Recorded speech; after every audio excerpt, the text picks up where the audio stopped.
आज लोग कहते हैं हम इसलिए इतनी मेहनत करते हैं कि अल्लाह राजी हो जाए। मैंने कहा कि बहुत छोटी सी बात है, तरीका बहुत आसान है। अल्लाह का राजी होना बड़ी सादत है, लेकिन काम ये बहुत आसान है।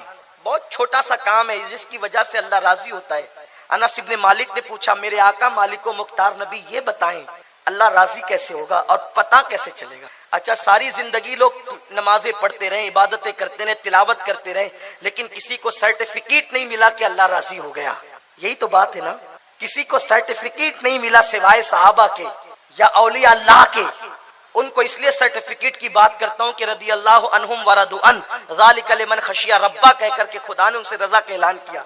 लेकिन अब भी नाम बनाम की बात नहीं है, जुमरे औलिया की बात है, जुमरे सहाबा की बात है, लेकिन नाम बनाम किसी इंसान की बात नहीं है ना, ये बात। लेकिन हुजूर अलैहिस्सलाम से अनस इब्न मालिक पूछते, मालिक को मौला ये बताएं कि अल्लाह राजी है, अल्लाह को राजी करने का तरीका क्या है, और फिर ये कैसे पता चले कि अल्लाह राजी है कि नाराज है? हुजूर ने कितना आसान नुस्खा दिया, करोड़ों बेशुमार दुरूद और सलाम मेरे आका पर, गैबदा मुस्तफा करीम सल्लल्लाहु अलैहि वसल्लम पर। आका फरमाते, जिसके माँ बाप उससे राजी, अल्लाह भी उससे राजी। अगर पता करना है कि अल्लाह राजी है कि नाराज है, तो देख ले कि माँ बाप राजी है कि नाराज है। अगर माँ बाप राजी है तो अल्लाह भी राजी है, और माँ बाप नाराज है तो अल्लाह भी नाराज है। अब बताओ, खुदा को राजी करने की बात करने वालों, आप अपने घर में जरा झांकें, अपने घर में झांकें और फिर देखें कि हमारे माँ बाप हमसे राजी। एक दिन में 50 मरतबा माँ बाप का दिल दुखाने वालों, माँ बाप को अज़ियत पहुंचाने वालों, अगर माँ बाप राजी है तो अल्लाह राजी। हुजूर ने सर्टिफिकेट दे दिया। और अगर बिल फर्ज अल्लाह ना करे, सुन्नी इज्तिमा में अपने कारोबार को छोड़कर, ऐशो आराम को छोड़कर आने वालों, अगर अल्लाह ना करे तुम्हारे माँ बाप तुमसे नाराज है, तो आज ही लौटने के बाद फौरन उनको राजी कर लो। इधर वो राजी होंगे, उधर अल्लाह राजी। रब की रजा उनकी रजा पर है।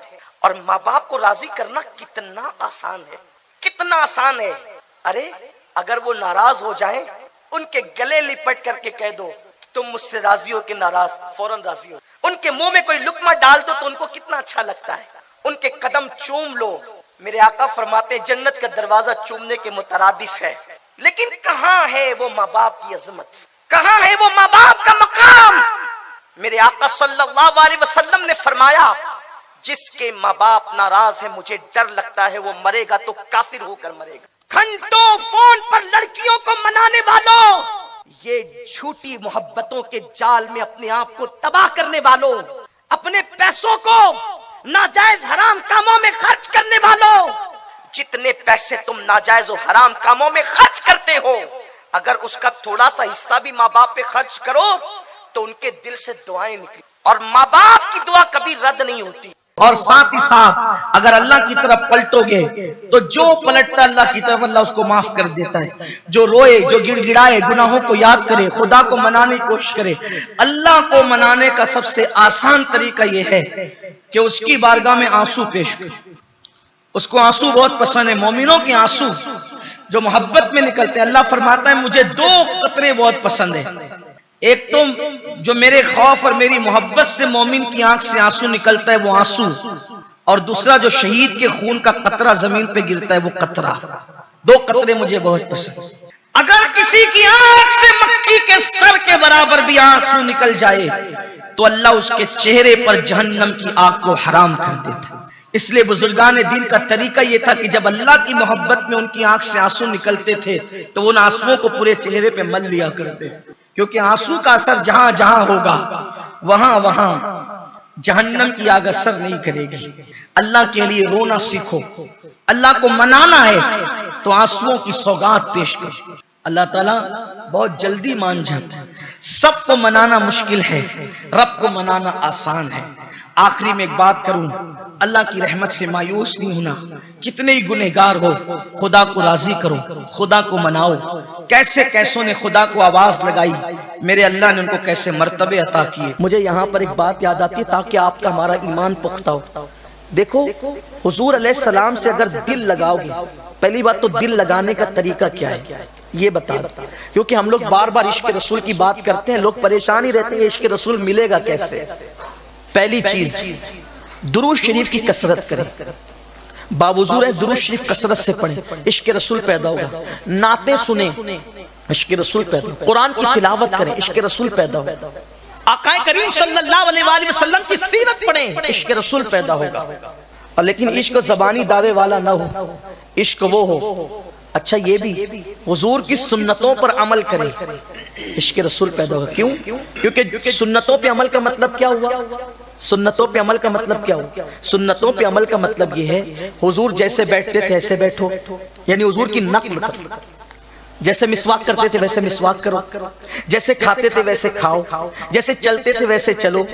इसमें क्या होता है? जो जिसकी नकल करता है दो चीजें होती है, देखने वाले को याद आता है ये किसकी नकल कर रहा है, और करने वाले के जहन में भी रहता है कि मैं किसकी नकल कर रहा हूं। मिसाल के तौर पे आसान जबान में बात समझ में आएगी। देखो हमारे बचपने में एक बहुत मशहूर क्रिकेटर थे, मुसलमान थे, अभी भी हैं।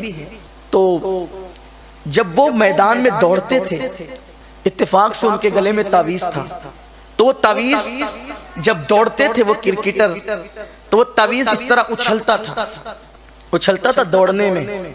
तो उस वक्त के जितने नौजवान छोकरे थे जो तावीज के कायल थे वो भी, जो तावीज के कायल नहीं थे वो भी, उन्होंने मौलाना लोगों से तावीज बनवा लिए थे। और वो भी मैदान में यूं ही दौड़ते थे कि वो तावीज उछलता था तो देखने वाले मुस्कुरा के कहते थे देखो ये फलां का स्टाइल करता है, उसकी नकल कर रहा है ऐसा। और भी फिर किसी के बाल उड़ते हैं तो ये भी बाल उड़ाते हैं वगैरह वगैरह। आप बात समझ गए होंगे।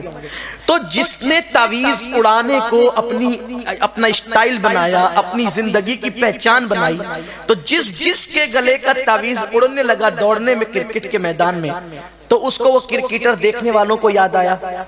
ठीक। और ये जो दौड़ रहा था, दौड़ तो रहा था, लेकिन जिसकी नकल कर रहा था उसका तसव्वुर था कि यार वो ऐसे ही दौड़ता है और उसका तावीज ऐसे ही उड़ता है। अगर आप क्रिकेटर की नकल करें तो 24 घंटा आपके दिमाग में क्रिकेटर का तसव्वुर रहता है। अगर आप महबूब खुदा की नकल करेंगे तो 24 घंटा मुस्तफ़ा जाने रहमत का तसव्वुर आपके दिलो दिमाग में रहेगा।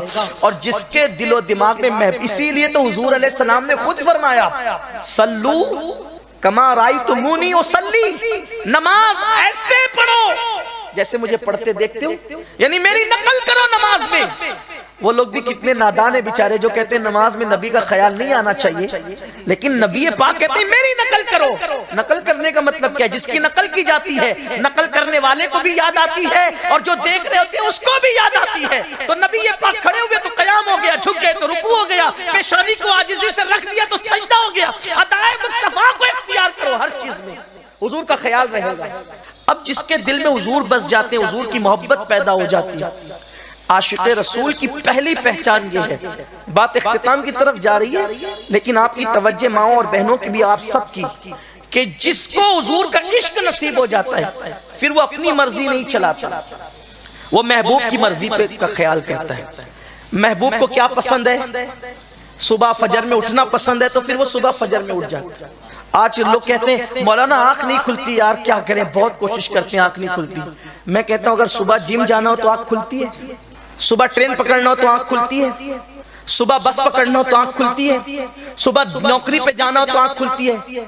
कितना अफसोस है ना, अपने जैसे इंसान की नौकरी करने के लिए सुबह को आंख खुल जाती है, लेकिन अल्लाह की खिदमत में जाने के लिए, उसकी बारगाह में जाने के लिए, उसकी इबादत के लिए हमारी आंख नहीं खुलती। मतलब हम क्या है? दावे बड़े, दलील कुछ नहीं है। हालात हमने कैसे बना रखे। आइए, तो हुजूर का इश्क सब कुछ कुर्बान करने पे मजबूर कर देता है। एक नाम है हिंदुस्तान की सरजमीन पर हजरत सैयदी किफायत अली काफी मुरादाबादी रहमतुल्लाहि ताला अलैह का, ये मुजाहिद आजादी थे, जिहाद का फतवा दिया था अंग्रेजों के खिलाफ। बहुत बड़े आशिक़ रसूल थे, बड़े अजीब नागो शायर थे, आलिम भी थे, सैयद भी थे, बड़े मुत्तकी, बड़े परहेजगार।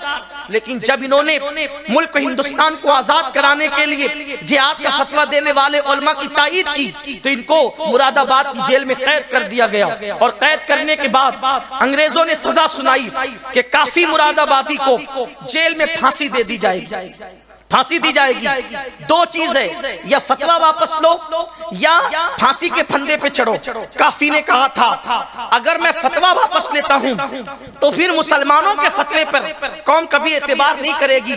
जान तो कभी भी जाना है, फतवा कयामत तक रहना है, इसलिए जान बचाने के लिए फतवे की आबरू से खेला नहीं जाएगा। तो काफी ने कहा था मरना पसंद है लेकिन फतवे की आबरू को बेचना पसंद नहीं है, क्योंकि हम नबी की शरीयत के खादिम है। खादिम उस आशिक रसूल ने ये बात कही थी कि ठीक है मरने के लिए तैयार हो जाओ। अब जरा ध्यान देना असल बात की तरफ कि हुजूर अपने गुलामों की मुसीबत पर कैसे करम फरमाते हैं, मुसीबत में कैसे इमदाद को आते हैं, कैसे तसल्ली का हाथ रखने के लिए आते हैं। लेकिन कोई आशिक रसूल हो भी तो सही, मेरे और आपकी तरह जबानी दावेदार नारेबाज लोग, अल्लाह अकबर, जिनकी जिंदगी में कोई कुर्बानी भी ना हो, हुजूर का जिक्र भी ना हो, हुजूर से इश्क भी ना हो सच्चा, तो अल्लाह अकबर फिर कैसे करम के बादल छाएंगे। अल्लाह अकबर। काफी ने जब कहा मरने को तैयार हूं तो कहा कि देखो मरने वाले की आखिरी ख्वाहिश पूछी जाती है, बताओ तुम्हारी आखिरी ख्वाहिश क्या है। तो काफी मुरादाबादी ने क्या कहा था पता है, कहा था कि मैं नबी की नात जिंदगी भर लिखता रहा, अब मेरी आखिरी ख्वाहिश यही है कि मुझे कागज और कलम दे दो ताकि दुनिया से जाते जाते भी मैं आखिरी नबी की नात लिख करके दुनिया से जाऊं। मैं अहले इल्म की तवज्जो चाहता हूं। मेरे भाइयों, अगर जीने पर से शायर का बच्चा गिर जाए और उसको चोट लग जाए तो उस दिन शायर एक गजल नहीं लिख सकता, इसलिए कि कलाम नया लिखने के लिए, नया कलाम लिखने के लिए ज़हन को सुकून चाहिए, इत्मीनान चाहिए, पुरसुकून माहौल चाहिए। अल्लाह अकबर। फांसी की सजा सुनाई गई है, लोगों का प्रेशर बढ़ जाता है, औसान खता हो जाते हैं, हालत ये होती है कि तबीयत साथ नहीं देती, आदमी सबको भूल जाता है। लेकिन बारिश के मुस्तफा फांसी की सजा सुनने के बाद भी कहते हैं कि मैंने नबी की एक नई नात लिखनी है, नात लिखकर दुनिया से जाऊंगा। बड़ी माजरत के साथ आशिक वो था वो जो फांसी की सजा सुनकर भी नात नहीं भूला। और हम अपनी घर की शादियों की खुशी के मौके पे नात भूल करके डीजे बजवाते हैं, डीजे बजाते हैं, नाच नचवाते हैं। किस मुंह से इश्क़ रसूल का दावा है? जब मुकर्रिर कहता है कि कब्र में आका तशरीफ लाएंगे तो नारे लगाते हो, आका आएंगे मैं देखूंगा, किस मुंह से देखोगे? सरकारे नज़मी कहते हैं अल्लाह अकबर, और किस दर्द के साथ कहते हैं उनका सामना में कब्र में उनका सामना मैं किस तरह से करूंगा। कहते हैं सामना उनका कब्र में किस तरह से करूंगा मैं, दिल उड़ा सा जाता है सनन मेरा कि मैं किस मुंह से उनका सामना करूंगा, कि मेरा दिल तो बेचैन हो रहा है कि कैसे सामना करूंगा।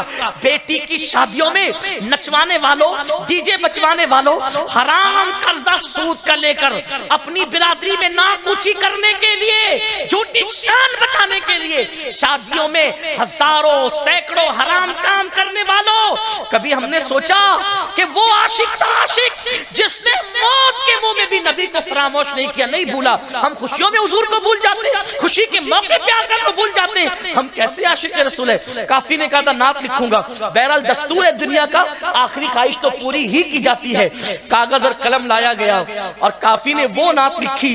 अदब और इश्क दोनों गले मिल रहे हैं। आज भी कोई अदब ने, यानी उर्दू अदब की दुनिया में कोई उसमें ऐब ना निकाल सका। और इश्क उस मंजिल पर है कि इश्क का जिब्रील अपने मुकम्मल सिदरा पर नजर आता है। अल्लाह अकबर। वो कलाम ये है, क्या कलाम लिखा है। मेरा दिल चाहता है कि काश ये कलाम आम हो, बच्चा बच्चा मुसलमानों का, सुन्नियों का पढ़े। किस शान से लिखा। कहते हैं यकीन देखें जाते जाते नात किस अंदाज से लिखी जा रही है। कोई गुल बाकी रहेगा ना चमन रह जाएगा, कोई गुल बाकी रहेगा ना चमन रह जाएगा, पर रसूलुल्लाह का दीने हसन रह जाएगा। पर रसूलुल्लाह का ये दीन मिटने वाला नहीं है। मुसलमानों हम मिट सकते हैं, इस्लाम नहीं मिट सकता। इसलिए कि बद्र में नबी ये पाक ने अपनी उंगली से निशान बनाया था। उतबा मरेगा, शैबा मरेगा, ये मरेगा, वो मरेगा, लेकिन घोड़ों की टापों से धूल उड़ी, ऊंटों की टापों से धूल उड़ी, लेकिन हुजूर ने जो निशान बनाया था, ऊंट की टाप भी, घोड़ों की टाप भी, जंग का गर्दो गुबार भी मेरे आका का बनाया हुआ निशान नहीं मिटा सके। नादान है जो इस्लाम मिटाने चले हैं, जब नबी की उंगलियों का निशान जंग का गुबार नहीं मिटा सकता, तो नबी के लाए हुए दीन को दुनिया के हुक्मरान कैसे मिटा सकते हैं? ये दीन नहीं मिटेगा। लेकिन याद रखना, अगर हमने दीन से बगावत की, हमें मिटा दिया जाएगा और हमारी जगह काफिरों को ईमान की दौलत दी जाएगी और उनको लाया जाएगा। दीन हमारा मोहताज नहीं है, मस्जिद आबादी के लिए हमारी मोहताज नहीं है, काबे की आबादी हमारी मोहताज नहीं है। संभल जाओ, संभल जाओ गुनाह करने वालों, संभल जाओ।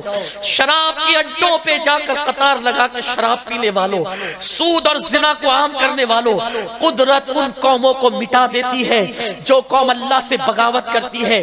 और ईमान इस्लाम मोहताज नहीं है अपना, अल्लाह काफिरों को ईमान की दौलत देता है।